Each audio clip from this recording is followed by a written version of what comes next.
So moving along to the second quarter, we're going to get to Nico and I don't want to mess up his name. I said it one time. But Nico, the quarterback who was previously the quarterback for Tennessee, and then he transferred, and now he's the quarterback for UNC. Or I'm sorry, UCLA. So let's get here. Let's move forward. We have a couple of videos here. So just to kind of get you ready for these videos, I know everyone has heard the stories already about, the team saying they didn't want him back, and, him entering the transfer portal, and, it's coming out, it's been about money. And then it's also coming out as more about the offensive line, offensive weapons, and kind of opening up the offense for him. So you can take that side of it how you want to. But me, the side I'm going to look at is I'm going to tell you how I feel about if kind of it was handled the right way.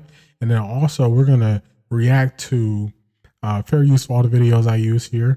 We're going to react to, this is on First Take, but this was Dan Orlowsky's response. And I'm also going to get to Ryan Clark and his response. And you'll kind of notice something in both of their responses. So let's get to it. This is on the NCAA, and the NCAA should be, and its leadership should be ashamed of itself and should be embarrassed that it's gotten to this point, because they're the lack of leadership that has led to this. Josh Pate actually laid this out perfectly. This is what happens when you place people in leadership roles and they have no idea what they're doing, and they have no ability to see the tentacles that are attached to the decisions that they're making down the line. I agree with you from the vantage point, Stephen A. I don't like it for the young man. Because it's contrary to everything that I've ever learned about the quarterback role and the quarterback position. But I'm not down for killing the young man, and I know you're not doing that right now. But I've seen that happening. But this is what happens when you place people in leadership roles that the NCAA did, and then you just open the door. Because while you say, Stephen A., and I understand the point of, well, he's got to honor his contract. When you leave the opportunity for that person not having to honor the contract by allowing other doors to be opened by other places offering you more money, no one in their right mind is going to just say, no, I don't want another $1.7 or $1.8 million. Because if you can get it, you're going to go get it. That's just the reality of human beings. And I don't love it for the young man, again, because it's contrary to everything I know. I don't love it for the locker room. And Feinbaum's right that this is the inflection point, because it's the first time that a high leverage player has impacted the locker room, and the locker room has felt that loss. And this is the first time, at least again, a high leverage player, the coach is like, well, go. Well, we're not gonna bow the knee to you. So this does change it, but this is such a flaw by the leadership of the NCAA, and the fact that grown adults allowed this to happen because it was coming and everyone knew it. They should be ashamed that now this young man is going to get targeted and pinpointed as the person being selfish when he's a kid still. Whether he's getting treated financially as an adult or not, he's still a kid. So that was Dan Orlowsky's take right there.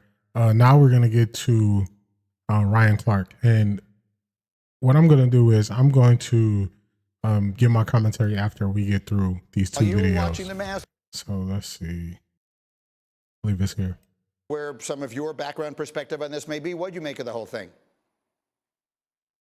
I mean, the first thing is, Paul, bump the fans. Like, the fans don't matter. They just don't. This is about those young men, and this is about those football teams. I think it goes back to what Heather said, the failure of leadership of the NCAA and former president Mark Emmert. They could have been on the right side of history, but because since Teddy Roosevelt instituted the NCAA and they've made money off of student athletes back without ever having to give them anything but a quote-unquote free education, they didn't want to change. They didn't want to say we can put rules and regulations on NIL. We can make sure that these players have more than they have been giving, but we can also make sure that it's not the wild, wild west and that coaches don't have to deal with players that may hold out in a situation where you shouldn't hold out because the contract isn't binding. And now you got people like Mario Cristobal, who, by the way, is part and fault of this because he gave Carson Beck, who ain't the best quarterback in the country, $4 million to go to Miami. There's no reason for him to hold out because he's getting overpaid. But that's what it is when there's no cap. That's what it is when there's no rules. And I'm not mad at Josh Heupel in Tennessee for taking a stand. If you don't want that sort of player in your university, if you don't want that sort of player in your locker room, then you get rid of him. You tell him there's no place for him to come back. But it goes back to the NCAA not doing what they should have done in the beginning. And now you have players and coaches who every day have to figure out a different way to move in the NIL era because no one is guiding them. And that's the sort of things that happen when you don't do that. Yeah, there are no.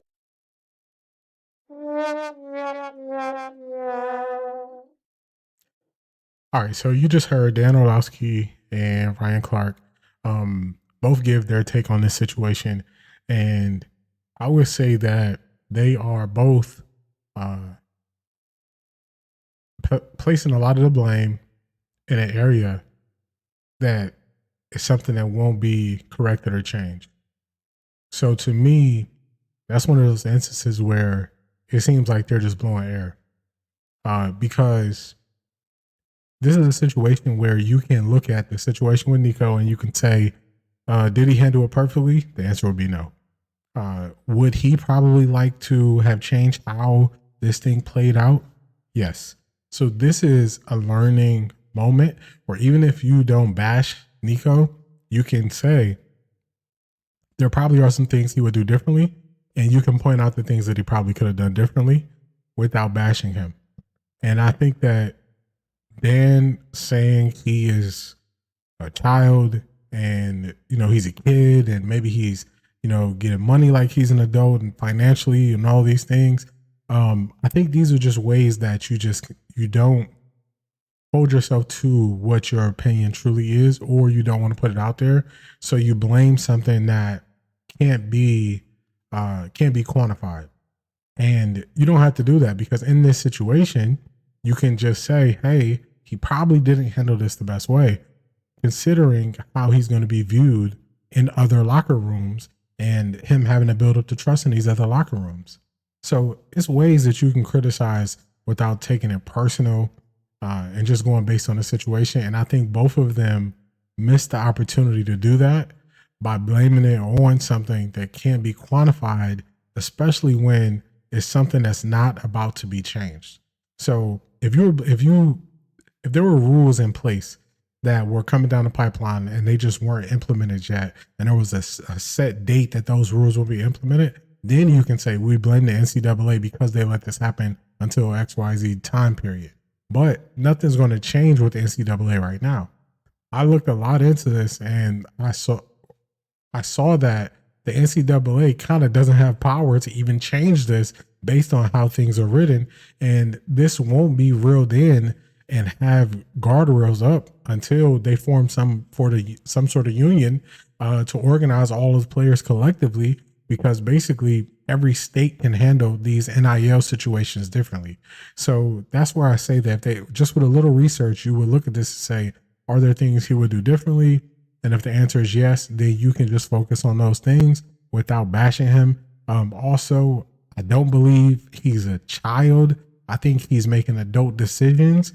And I think just because you are older, you have to realize that these are adult decisions that are being made. So everybody makes decisions that they regret, or everybody makes decisions that they would like to change or, kind of alter how they handle something. And that's okay. And, you don't have to try to protect him by saying he's a child when 18 in most states is considered an adult. You can drive, you can smoke cigarettes, you can vote. So those things aren't things that children can do. So I understand he was coming from a place of trying to protect them, but it's just a situation where just call it for what it is and say, hey, this is an instance where he could have made these decisions differently. And if he did want to go to a place with a different offense and he didn't like how they were doing things with building up the offensive line and, stuff like that, handle it differently, handle it early. why not, enter in the portal earlier, and then kind of give yourself more room to find a team, so it's it's one of those situations where it kind of everything was leading to what the title of my formal podcast will be when it actually released. I know it's just everybody thinks like, dang, you just say the weekly sports show. Yeah, the weekly sports show is just kind of like a temporary title until I just make sure that the inner workings of everything with the new title is set. But you'll see why I always harp on like the decision making and how the media reports on things, because a lot of times they miss the forest for the first trees that they see. So I just think that he could have handled this situation differently. I think that if he would have just did things earlier and also handled things behind closed doors, it's reported that he didn't, show up to practice prior to, and that's when the team had a meeting, and then the team was accountable with him coming back in being a leader. So just even that little snippet of what's being reported, if that's true, then I would say that's probably not the best way to handle a situation. And I think that would be a fair critique if, someone said that, hey, that's not the best way. So I think they kind of missed the opportunity to be fair and critique him and say, hey, this is how you could do it better, by just blaming the NCAA. So that's my thoughts there. I'm not the biggest fan of when basically people are afraid to kind of pick a side on how they feel about a subject, and they more so want to dance around the subject instead of just, putting it out there with how they feel. So